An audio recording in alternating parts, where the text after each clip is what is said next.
কয়েকদিন ধরে সামাজিক যোগাযোগ মাধ্যমে অ্যামাজনের একটি ছবি নিয়ে চলছে নানা সমালোচনা। আসলেই কি অ্যামাজন বাংলাদেশে তাদের অপারেশন শুরু করেছে? এমন প্রশ্নে সয়লাব সামাজিক মাধ্যম। বিষয়টি সরেজমিনে দেখতে উত্তরায় টিম বাংলাভিশন। উত্তরার ৫ নম্বর সেক্টরে পাওয়া গেল অ্যামাজন বিডির লোগো সম্বলিত একটি ঠিকানা। ভেতরে গোছানোর কাজ চলছে। তবে অ্যামাজন.বিডির যে লোগো অফিসের বাইরে লাগানো ছিল তা ঢেকে রাখা হয়েছে। এটি অ্যামাজনের কান্ট্রি অফিস বা অ্যাফিলিয়েটেড কিংবা ইনফো অফিস কিনা তা জানতে অনেক খোঁজাখুঁজির পরও কোনো কর্তৃপক্ষকে খুঁজে পায়নি বাংলাভিশন। অ্যামাজন.বিডির বিষয়ে জানতে বাংলাদেশ বিনিয়োগ উন্নয়ন কর্তৃপক্ষ বিডার ইন্টারন্যাশনাল ইনভেস্টমেন্ট প্রমোশনের ডিজিকে ফোনে পাওয়া যায়নি। পরে সোমবার দুপুরেও তার চেম্বারে তাকে পাওয়া যায়নি। পরে বিডার কমিউনিকেশন টিম থেকে জানানো হয় অ্যামাজন.বিডি নামে কোনো বিডার সিস্টেমে ব্যবহারকারী তৈরি করা হয়নি। অ্যামাজন.বিডি কর্তৃপক্ষের কোনো চিঠি পায়নি বলে জানান বাণিজ্য মন্ত্রণালয়ের কেন্দ্রীয় ডিজিটাল সেলের এই কর্মকর্তা।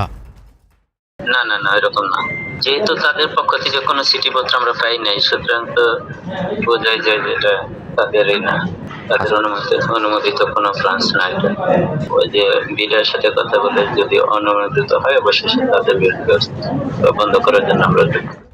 আন্তর্জাতিক কোনো প্রতিষ্ঠান দেশে ব্যবসা পরিচালনা বা কোনো অফিস স্থাপন করতে চাইলে প্রচলিত আইনকানুন মেনে চলার পাশাপাশি ন্যূনতম বিডার অনুমতি প্রয়োজন হয় বলে জানান এই কর্মকর্তা। অ্যামাজন থেকে তো আমরা এরকম কোনো ধরনের ঘোষণা পাইনি। হাইলি আনলাইকলি যে অ্যামাজন বাংলাদেশে অফিসিয়ালি আসছে, এরকম কোনো দেখছি না আমি। যখনই বিদেশি কোনো এন্টিটি বাংলাদেশে তাদের একটা কোনো ব্রাঞ্চ খুলতে চায় বা কোনো একটা সাইট অফিস খুলতে চায়, তখন দুরকমভাবে সাধারণত করা যায়। এক নম্বর হচ্ছে যে বাংলাদেশে একটা এন্টিটি রেজিস্ট্রেশন করা। ঠিক আমি যদি একটা কোম্পানি তৈরি করতে চাই, যা আমাদের প্রসেস লাগে একই জিনিস, শুধু বিদেশিদের ক্ষেত্রে সেটা বিডার একটা এন্ডোর্সমেন্ট লাগে, একটা অ্যাপ্রুভাল লাগে। সো যেহেতু সে বাইরে থেকে একটা ইনভেস্টমেন্ট আনছে, এখানে হয়তো তার 100% শেয়ার থাকবে অথবা একটা certain amount of share holding থাকবে।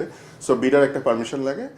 কিন্তু তাকে যে আমাদের অন্যান্য প্রসেস, একটা কোম্পানি রেজিস্ট্রেশন করার জন্য যে প্রসেস, একটা বিন নাম্বার লাগবে, একটা ভ্যাট রেজিস্ট্রেশন লাগবে, যা আমাদের দরকার সেগুলো সবই তাকে পালন করতে হবে।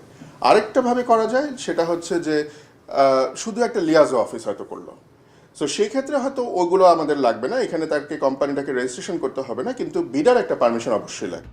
অ্যামাজন.বিডি সম্পর্কে জানতে অ্যামাজনকে মেইল করে বাংলাভিশন। এই প্রতিবেদন প্রচারের সময় পর্যন্ত মেইলের কোনো উত্তর পাওয়া যায়নি।